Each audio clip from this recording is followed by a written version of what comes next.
徐大娘子啊，他这院里埋了很多好酒，你要不要尝尝？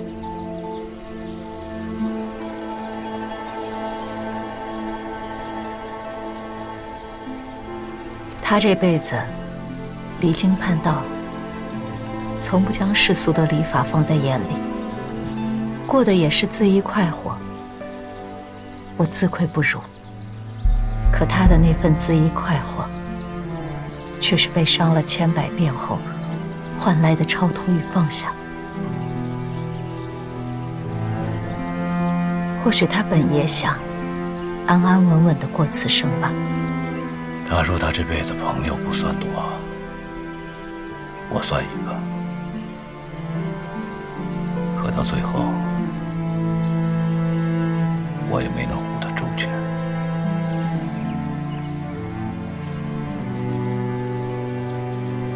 走吧，去敬三娘最后一杯。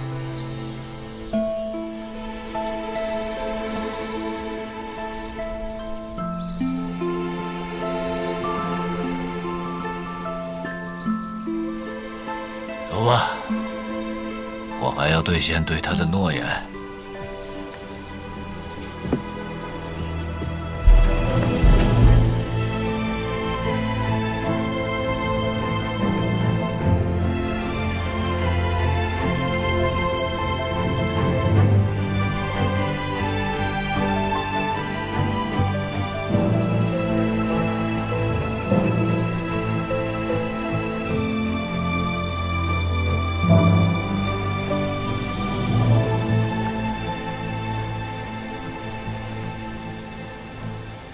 三娘，多亏你及时传回的消息，我们才能打赢这场必败的仗。这一切都是你拿性命换的。我们赢了，但赢得痛心疾首。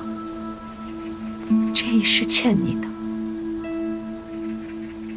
怕是来世都还不清了。三娘，你的死有我一份责任，这一笔也算我李春风欠你的，我都记在我的账本上了。小林的仇要报，你的血仇，我也一定亲手替你讨回来。三娘，一会儿我们回城别杀了那五连，用他的血来祭你。蒙大，以后此事休要再提。为何？穿上这双新鞋，感觉这腿也不怎么瘸了。断腿之仇作罢。三娘死之前，我答应过她，要将五连绳之以法。徐大娘子说得对，五连不该死于乱刀下，他因为自己的醉酒而死，这样我们才算匡扶了正义。诸位，此事是我将你们卷进来的，你们流的每一滴泪，每一滴血，罪疚都在我。是我对不住你们，更对不住三娘。今后的路只会更凶险。徐大娘子，你这话什么意思？如今吴连京城梦碎，我们更应该乘胜追击才是。都这个时候了，难道你还想让我们拆伙不成？徐大娘子，当初是你拉我们上了贼船，你可要负责到底。我已将腰牌抵押给皇城司，若此时两手空空的回京，怕是连官身都丢了。不，我是要告诉各位，我们已经付出太多惨痛的代价。倘若有人要拆伙退出，今日便提出来。但若过了今日，再有人意气用事，相互猜疑，我第一个不答应。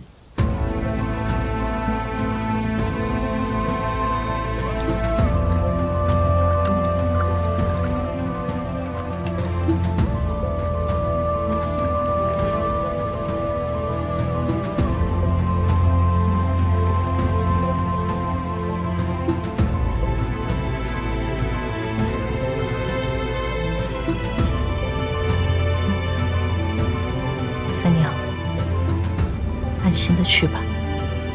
愿你来世做一株野草也好，一可垂柳也罢，千万莫再做这世间的凡人。三娘，那我祝你来世做一只山鹿，朝饮溪水，暮宿山谷，享尽一生清幽。不如做一只麻雀，长出一对翅膀，以后想去哪儿，去哪儿便是了。人们常说自在如风，若真的可以选择做一缕清风，岂不是更好？倒不如做一件漂亮的衣裳，皱了有人熨烫，破了有人缝补，每日都熏得香喷喷的。三娘，来世当个普通人吧，粗茶淡饭，安安稳稳。若有缘再见，咱们当兄弟。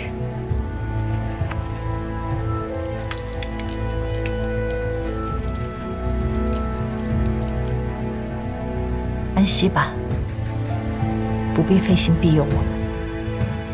这场仗，我们必将一胜到底。我们下一步计划是什么？烟雨绣楼虽然已毁，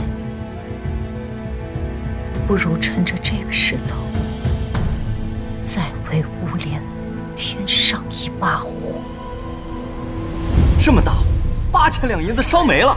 这好好的一场刺绣大会，竟办成了这般模样。我那10几件刺绣，在这京城最繁华的地界，那可是能换几座宅子的。可现在好了，全部付之一炬。谁不是？昨日刚谈好的订单，还没来得及签字画押，这火势一起来，所有的商贩都四散奔逃，连半个人影都找不见了。哎，你们说说，咱们来这刺绣大会是干什么来了？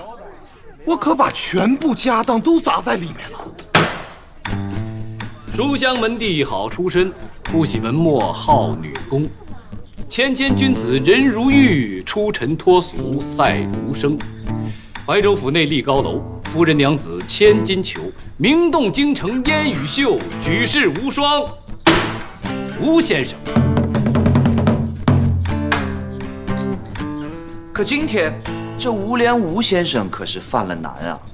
此话怎讲啊？吴莲呢？吴莲弄权开盛会，灯火如织，亮如昼。可是东风不好借，这一场大火呀，一夜之间千金万银都烧个干净，这谦谦君子也是愁白了头。这恐怕就是你不知所以然了。小弟年少不经事，不知吴莲家底厚。国公夫人座上宾，闽州提举是挚友。朝中赏赐千万，海运走私赚个够。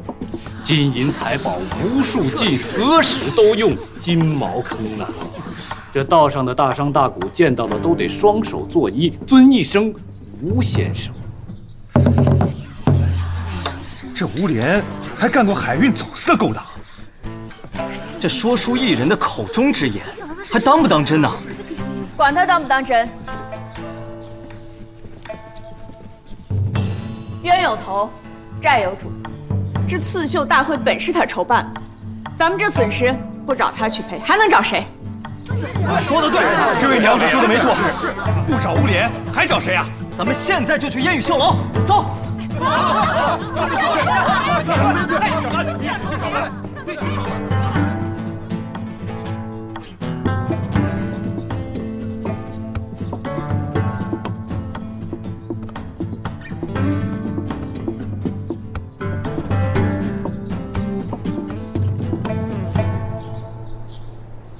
属下办事不力，请先生责罚。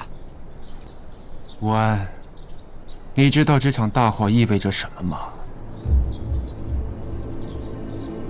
它意味着我花费了近20年打造的名望、声誉，一针一线绣起来的高楼，顷刻间坍塌了，一切烟消云散。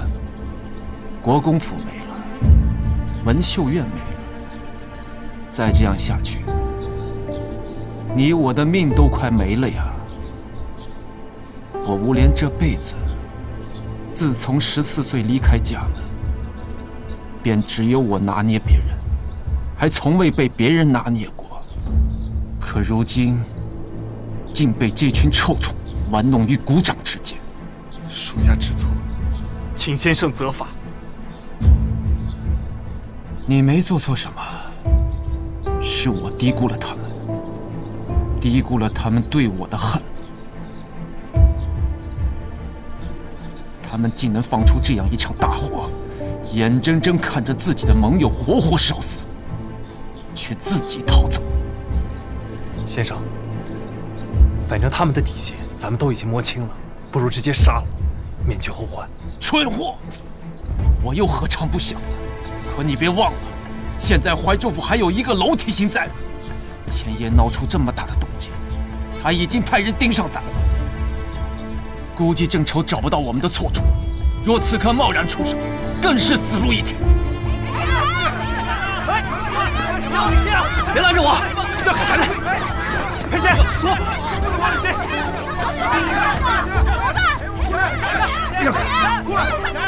吴先生，你今天总得给我们一个说法吧？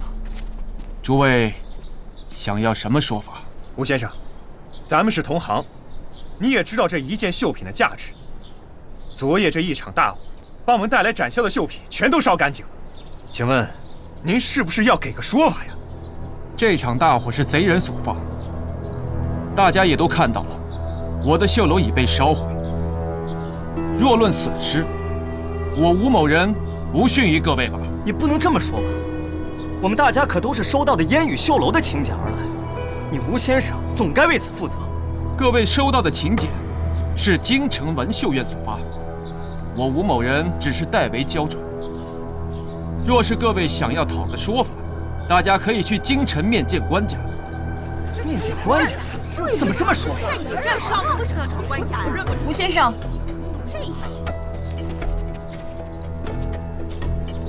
您方才说这大火是因贼人而起，那这贼人是谁呀？黄掌柜，这你可以去府衙问官差，不如我随你走一趟。吴先生，您不必吓唬，这贼人来烟雨绣楼闹事，显然是冲着你吴先生来的，是您自己的私人恩怨，才招来此祸端，却让我们一同与你遭了殃。这事儿怎么能挂到文绣院头上呢？大伙说是不是？就是，此言有理啊。吴先生，你自己招惹了贼人，为何要拉我们大家一同给你陪葬？对，你得赔钱。我们把刺绣放在你这儿被烧了，你必须得给我们个说法。什么狗屁烟雨绣，我看你是坑人绣。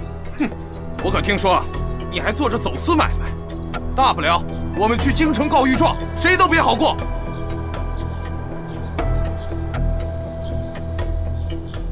黄掌柜，我算是看出来了，这又是那徐大娘子牵的头吧？什么徐大娘子、赵大娘子，我可不认得。那不如你做个领头人，去我书房细谈此事。午安。黄掌柜，请吧。吴先生，您若想与人细聊，我们兄弟二人可带黄掌柜随你前去。有什么可细谈的？该赔钱赔钱就算了。对呀，赔钱就是他。吴莲，你休再狡辩了，要不然我们一起到京城去告御状。对，告御状，快去告御状！赔钱就是告御状，赔不起。诸位，暂且先回客栈歇息。7日之内，我吴莲必定给大家一个满意的答复。午安，送客。诸位请回。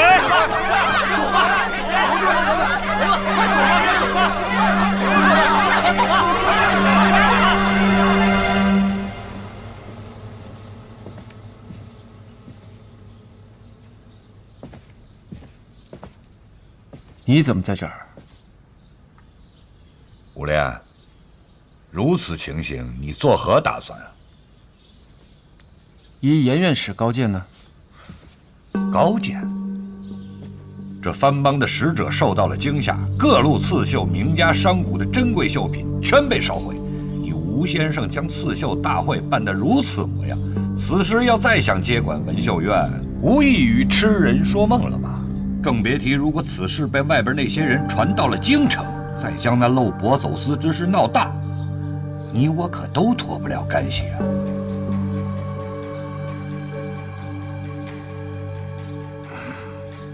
我即刻将启程回京，只求圣上的责罚能够轻一些，也希望你吴先生能够信守承诺，速速将那赵寅在狱中除掉，以免夜长梦多。说到底，这文秀院院士一职不过是个芝麻小官，无权无势。除了我们这些执针刺绣的，没几个人能看得上。你既然如此不屑，这又是何必啊？严院士，你大可按照我们之前的计划，前往少府间请辞。至于我如何平息这场风波，又如何补上这职务空缺，就不劳你费心了。你还不死心？难道你要去找那国公夫人为你买官鬻爵不成？你无需多问。这文秀院，我吴连拿定。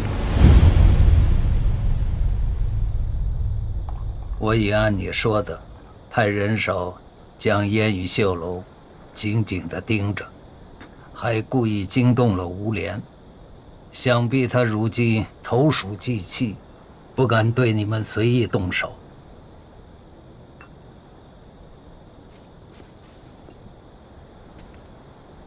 多谢娄相公相助，妾身以茶代酒，谢过娄相公。徐大娘子，不必多礼，请坐。本官此举，也是为保怀州安宁，本该如此。妾身今日前来是请罪的。娄相公公务繁忙，本应进京述职，却在此地耽搁数月。自前次吴连公堂脱身，我与众议士寻访人证物证接连受挫，使得案件迟迟未得进展，还险些使得吴连高迁京城，入仕官场。徐大娘子言重了，如今新案难断，何况是一件7年前的旧案。近日我也想找个机会和你聊聊。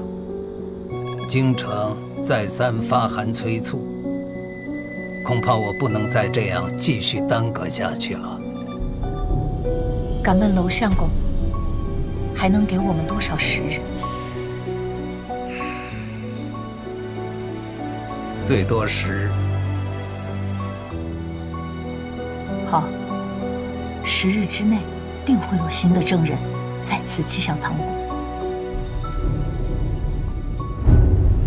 吴连的刺绣大会生乱，也失了拿下京城文秀院的机会。烟雨绣楼遭围堵，也替我们争取了更多时间。只是这娄相公，怕是不能久留了。我们接下来该怎么做？10日之后，娄相公启程之日，我会亲自拦下他，状告吴连。没有证据，如何状告？此举的确不易得胜，但是若有各位助力，我们还是有翻盘的机会。我们如何助力？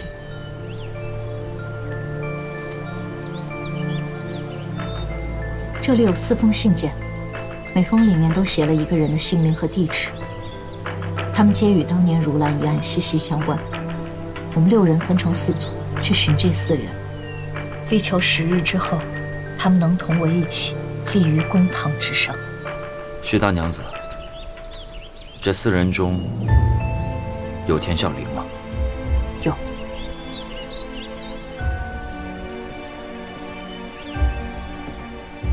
但我答应你，若他不愿意下山，我绝不逼迫。这是我给他写的一封信，麻烦你跑一趟。若他读了信之后愿意下山作证，我们的胜率便多1分；若他不愿意旧事重提，此事到此为止。徐大娘子，此信还是作罢吧。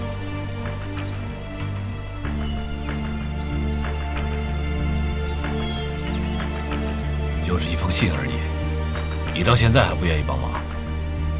我并非这个意思。三娘曾经说过，世人不容易相信妓女的证词，但出家人的证词却更容易获取世人的信任。三娘曾经还说过，成大事，总有人要牺牲。其实这些都对，我也应该面对自己曾经的遭遇。李先生可是想自己亲自写此信？对，虽然我不能替小林做决定，但是齐小节将至，我愿意亲自去劝他一次。是否下山，全凭他自己决断吧。若他当真愿意下山作证，我必不会让他孤身一人。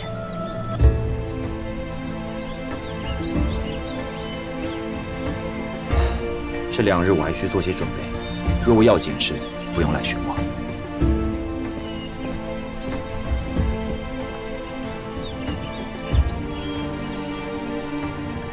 黄掌柜，沈相公，劳烦2位去一趟灵州城。冯镖头，哎，劳烦你去一趟湖岸县。得嘞。这最后一封，我和刘捕头一起。好，咱们现在就动身。且慢，出发之前我还要回一趟家。你细作女子，应当有妥善的处理吧。你所言当真？如兰已死，我定不会拿她的事情做玩笑。只是妾身欺瞒主君7年，顶着徐氏之名行此险事，于情于理皆是不该。7年前，你答应嫁与我做妾，也是早就全都安排好的。7年前，听绣楼里的嬷嬷们说，徐之阳员外的大娘子病重，有意纳妾，却一直未能寻到不惧大娘子病症，又能善待病重之人的女子。我与你在烟雨绣楼见过之后，不出多少时日，你便往我家下了聘礼。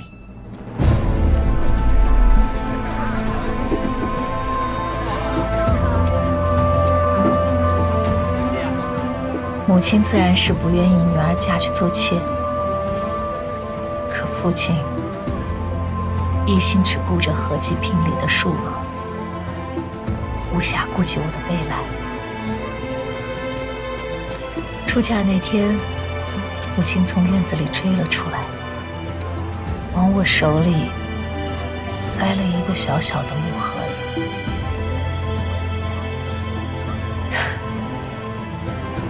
这或许是他能想到的最后一次保护我的方式了。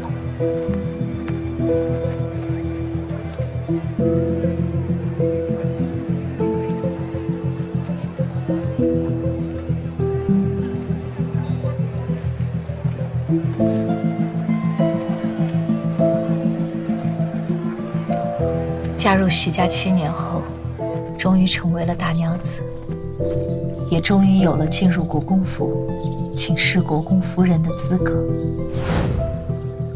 曼叔早就全都知道了，他用自己所剩无几的性命帮了你一把，是吗？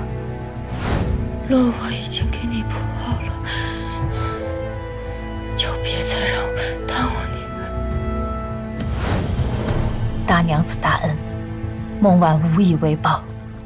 你们若是早一些告诉我，我一定会帮你的。都是妾身的错，请主君责罚。罢了，你起来吧。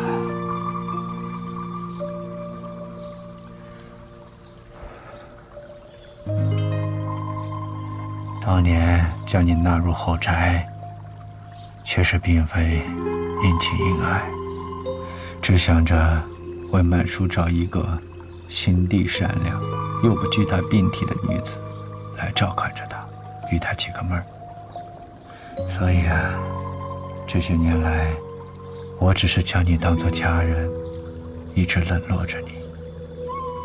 咱们俩是各有所图，也算是扯平了。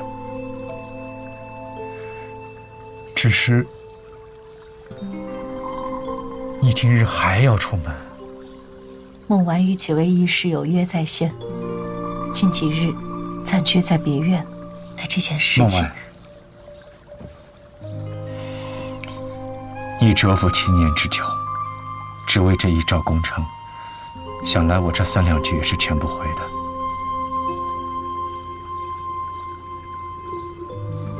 只是，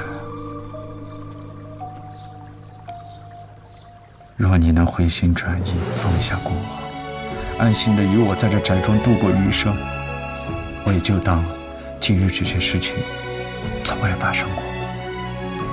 你说可好？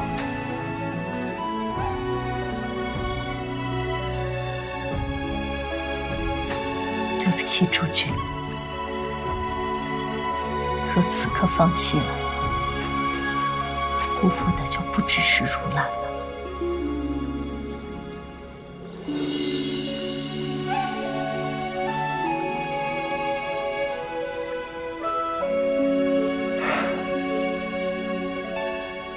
早知你会如此回答。你走吧。小月的丫鬟也就交给你处置了。门外已经替你备好了马车，一切小心。多谢了。这样。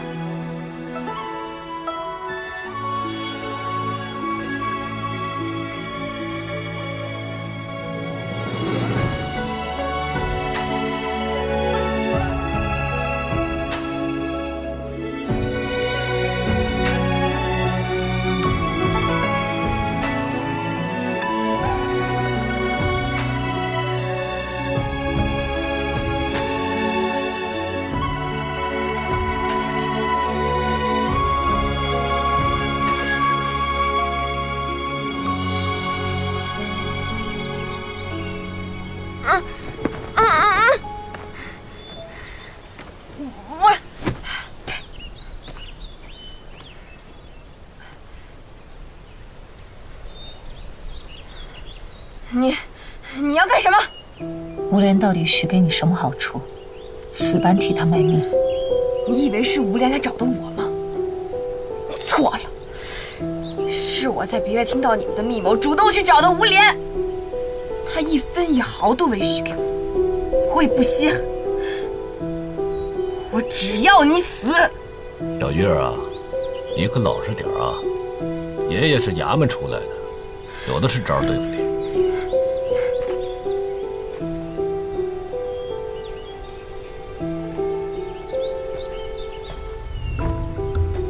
小月，我早已看出来你心悦于主君，可人活一世，只为求问心无愧。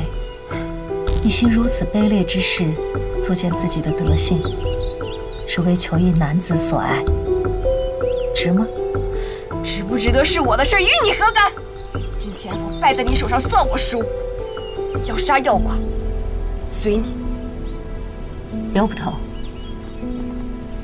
将他拉去城外的庄子里藏起来吧，找人看好，别让他再出来生事端。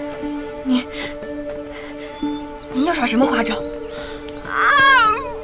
你就好好待着吧，也别想逃了。待我事成之后，自然会放你一条生路。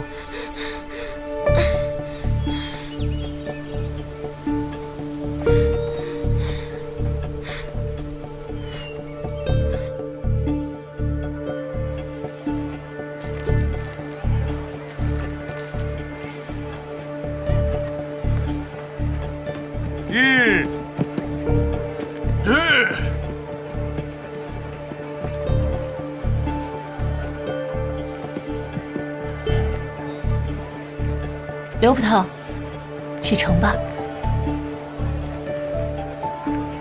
成吧。那就等各位的好消息了啊！这，走。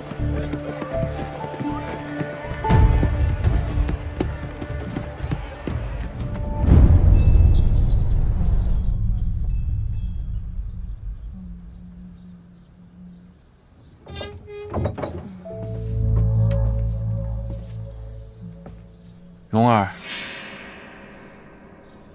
一墙之隔，你我夫妻也有2、3年未见了吧？平日里总看见丫鬟往这里送蜡烛灯油，没想到你竟是如此虔诚。看来绣楼这几年的运势都是靠你吃斋念佛求来的。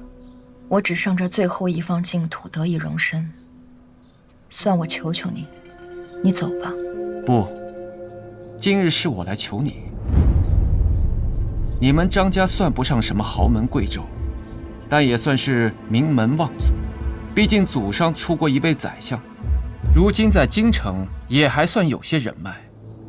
我早已不问世事，余生只求安心礼佛，这些事情不要再来找我，请回吧。哼，别傻了，张蓉儿。我若是倒了，你这吴家大娘子还能过上如此清闲的好日子？因缘会遇时，果报还自受。便是堕入阿鼻地狱，我也不会惧怕，那是我应得的，也是你应得的。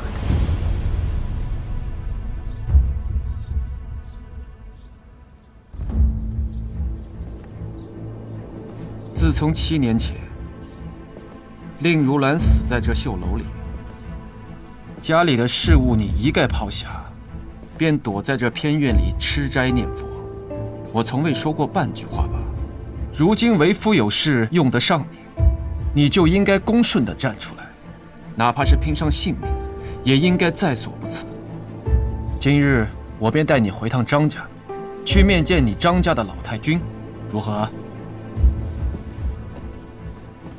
吴莲，自从我嫁给你以后，你手里那些见不得人的勾当，我全都知晓内情。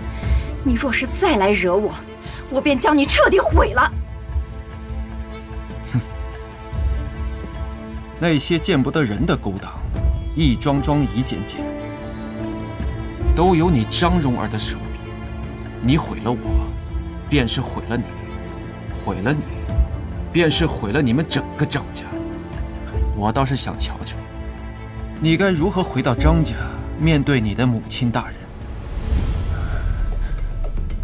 蓉儿，若想在娘家面前不丢面子，就回去好好的梳妆打扮一番，随为夫走一趟。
许大娘子，十字像到了。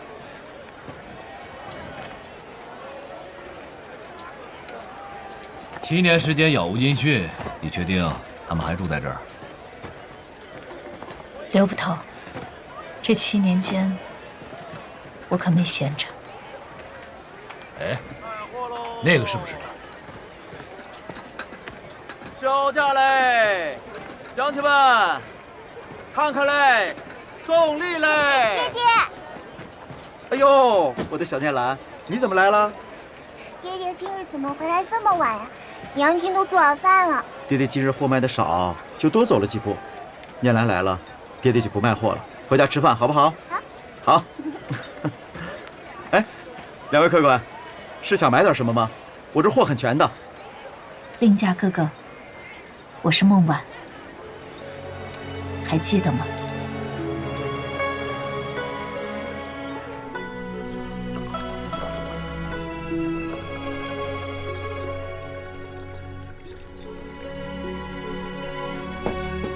多年不见，想不到你成了员外夫人。刚才一时间我还真没认出来。我让娘子烧了鱼，留下来吃饭吧。不必麻烦了。令大哥，您就甭张罗了。哎，怎么没见老爹老娘啊？是还在药铺里？我爹和我娘几年前就过世了。小妹是二老的心头肉。她走了之后，我爹娘相继得了重病。后来就……兄长，节哀。不说这些了。孟家妹子，我突然想起一件事来，不知道当不当问你。你说。从2年前开始，家里边时常有人寄了钱财，数目还不小，说是如兰的友人相赠。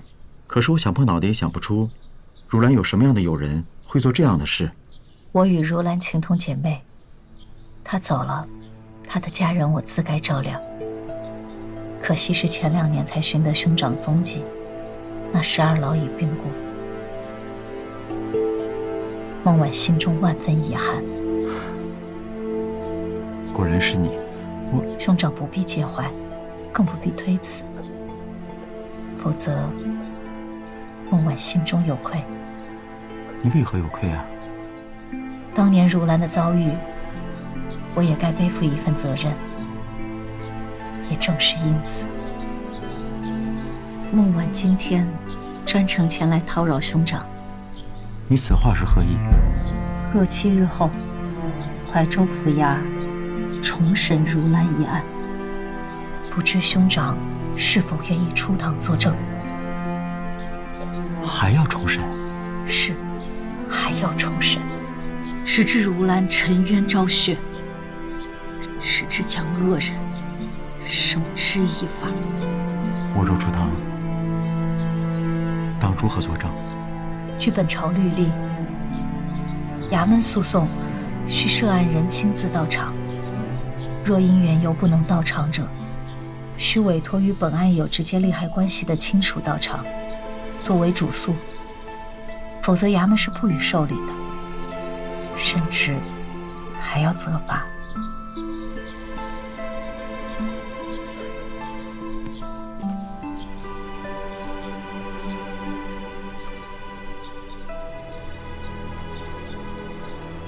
好，我去。你这么快就答应了？我为何不答应？你就不想问问，为何要重审，有几成把握？当年若是我坚持到底，不让小梅嫁入吴家，兴许她就走不到最后一步。我想孟婉妹妹跟我一样，虽然7年过去了，但是一讲到小妹，就夜不能寐，心如刀割，所以你才会来寻我，要为小妹翻案。只有如此，血亲又当如何？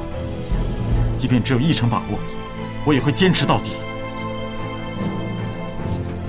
孟婉，如兰得此之友，不枉此生。我替她，替令家，谢过你。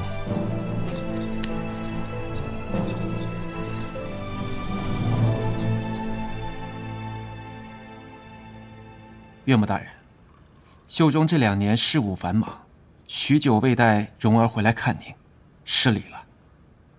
娘，我给你准备了一些上好的白参，煮水饮用，可强身健体。我的身体一向康健，无病无灾的，你们啊就不必为我费心。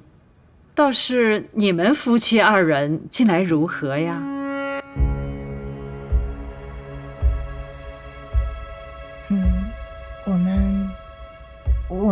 岳母大人，您是家里的老神仙了，资历见闻都是强过我们这些小辈的。实不相瞒，小婿今日前来，确实有一事想叨扰岳母大人。哦，说来听听。我那烟雨绣楼，也算不得挣钱的生意，只不过是这些年博得了好名声，勉强糊口。但是后生可畏，这2年城中绣庄逐渐多了起来，便更难经营。眼看我与蓉儿就要捉襟见肘，不得不想想这应对之法。我一个妇道人家，常年困在这深宅大院之中，哪懂什么经营之道啊？贤婿这是问错人了，老身是有心无力呀。岳母大人，可知京城文绣院？听说过，怎么？我与那文绣院院士是故交，如今他年岁已高，近日他想辞官返乡，想举荐小婿来接替他的职位。若得文绣院院士一职，那小婿与烟雨绣楼便能再攀高峰。那这是喜事儿啊！可惜小婿无能，京中无人啊，仅凭前任院士举荐，恐怕很难拿到这个职位。哇，那真是可惜了。我们张家虽然显赫一世，但是现在早已人走茶凉，不然我们在此事上还能帮贤婿一把。茶虽凉了，亦能解渴。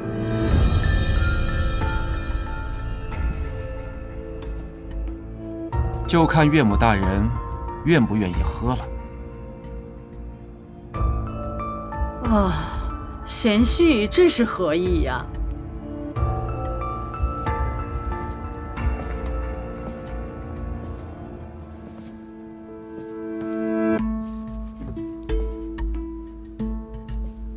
岳母大人应该明白我的意思，不需要贤婿再重复一遍吧。放肆！吴莲，虽然现在我们张家只剩一门女眷，但也绝不容许你如此放肆。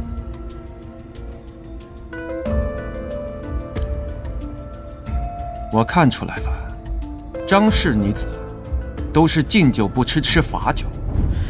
当年我八抬大轿，吹吹打打，从你们张家抬出一个失了贞洁的女儿，替你们张家掩盖了丑事，你该如何谢我？你……当时我就纳闷了，我一个小小的刺绣郎君，事业未尽，名望未成，怎么就入了你们这豪门望族的眼？这一招确实是高啊！岳母大人，你们张氏一族确实出过不少贞洁烈妇，最看重的也是女眷的清誉。但若是连这脸面都不要了，那我便将此事大肆地宣扬出去，然后再将张蓉儿这个不守妇道的妻子休了。你们张家百年清誉，满门女眷的名声，还有岳母大人您多年积累的声望，可还能……你住口！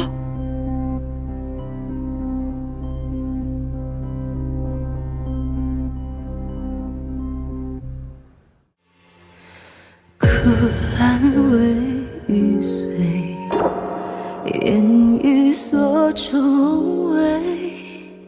天南有地北，他千江有万水，爱同悲。楼高应无声，素手指残灰。长夜有灯碎，照此身若轮回，已无悔。一阵阵风吹落，一场场雪茫茫，何曾举有所想？心别忘，你心风霜，心热血微凉。一幕幕就回望，一夜夜非思量。世路长，从今年不该忘，难得无三见，青天真亮。